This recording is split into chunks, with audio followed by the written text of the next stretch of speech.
Hello दोस्तों, आज हम डिस्कस करेंगे एक बहुत ही फेमस बुक की जो रॉबर्ट कियोसाकी ने लिखी है, रिच डैड पुअर डैड। यह बुक फाइनेंशियल एजुकेशन और पर्सनल फाइनेंस के बारे में है। रॉबर्ट कियोसाकी अपने दो डैड्स के पर्सपेक्टिव को शेयर करते हैं, एक रिच डैड और एक पुअर डैड, और यह बताते हैं कि कैसे उनकी सोच ने उनकी जिंदगी को बदल दी। आइए शुरू करते हैं और समझते हैं इस बुक के मेन कॉन्सेप्ट और इम्पोर्टेंस लेसन। रिच डैड और पुअर डैड के व्यू पॉइंट।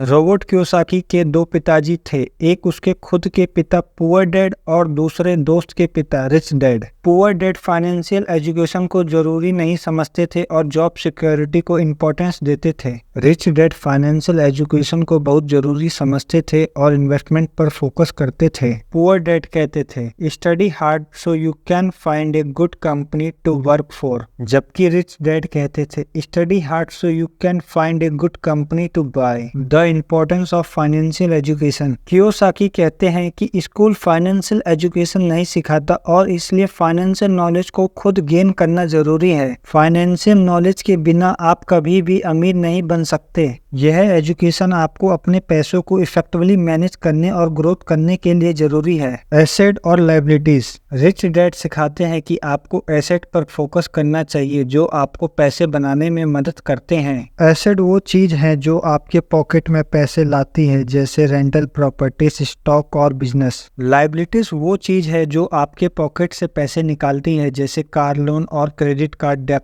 पुअर डैड को यह कॉन्सेप्ट समझने में दिक्कत होती थी, जबकि रिच डैड इसको अपनी फाइनेंशियल सक्सेस का की मानते थे। The power of entrepreneurship. Rich dad entrepreneurship को बहुत प्रमोट करते थे। उनका मानना था कि अपना बिजनेस स्टार्ट करके आप अपने लिए फाइनेंशियल फ्रीडम क्रिएट कर सकते हैं। कियोसाकी ने अपने रिच डैड से सीखा कि कैसे एक बिजनेस बिल्ड करना और उसको ग्रो करना होता है। एक एग्जाम्पल में जब कियोसाकी और उसके दोस्त ने कॉमिक बुक लाइब्रेरी शुरू की थी और दोस्तों को चार्ज करके उनसे पैसे कमाते थे। Working to learn not to earn. Kiyosaki कहते हैं कि आपको सिर्फ पैसों के लिए काम नहीं करना चाहिए, बल्कि कुछ सीखने के लिए काम करना चाहिए। डिफरेंट जॉब और रोल में काम करके आप न्यू स्किल और नॉलेज को गेन कर सकते हैं जो आपके फाइनेंशियल ग्रोथ में मददगार साबित होते हैं। रिच डैड ने कियोसाकी को कहा कि वो अकाउंटिंग और इन्वेस्टिंग सीखे, चाहे उससे थोड़ा वक्त क्यों ना लगे। The important of mindset. Kiyosaki कहते हैं कि माइंडसेट फाइनेंशियल सक्सेस के लिए बहुत इंपॉर्टेंट है। पुअर डैड एक स्कार्सिटी माइंडसेट फॉलो करते थे और कहते थे I can not afford it, जबकि रिच डैड एक अबाउंडेंस माइंडसेट फॉलो करते थे और कहते थे हाउ कैन अफोर्ड इट। यह डिफरेंस माइंडसेट आपको अपॉर्चुनिटी देखने और ग्रैब करने में मदद करता है। यह कुछ की टेकअवेज हैं रिच डैड पुअर डैड से। फाइनेंशियल एजुकेशन और लिटरेचर को अपनी लाइफ का इंटीग्रल पार्ट बनाएं। अपने फाइनेंशियल गोल सेट करें और उनके लिए प्लान बनाएं। अपने एसेट को बिल्ड करें और लायबिलिटीज को मैनेज करें। अपने कंफर्ट जोन से बाहर निकलकर एंटरप्रेन्योर और इन्वेस्टमेंट में अपनी नॉलेज बढ़ाएं। काम को सिर्फ पैसों के लिए मत करें, बल्कि नया स्किल और एक्सपीरियंस सीखने के लिए करें। अपने माइंडसेट को पॉजिटिव और ग्रोथ ओरिएंटेड बनाएं। तो दोस्तों, यह थी summary rich dad poor dad book की। यह बुक आपको फाइनेंशियली फ्रीडम अचीव करने के लिए एक स्ट्रॉन्ग फाउंडेशन प्रोवाइड करती है। अगर आपको यह वीडियो हेल्पफुल लगा तो प्लीज लाइक करें, सब्सक्राइब करें और अपने दोस्तों के साथ शेयर करें। कमेंट में अपने क्वेश्चन जरूर पूछें। मिलते हैं अगली वीडियो में।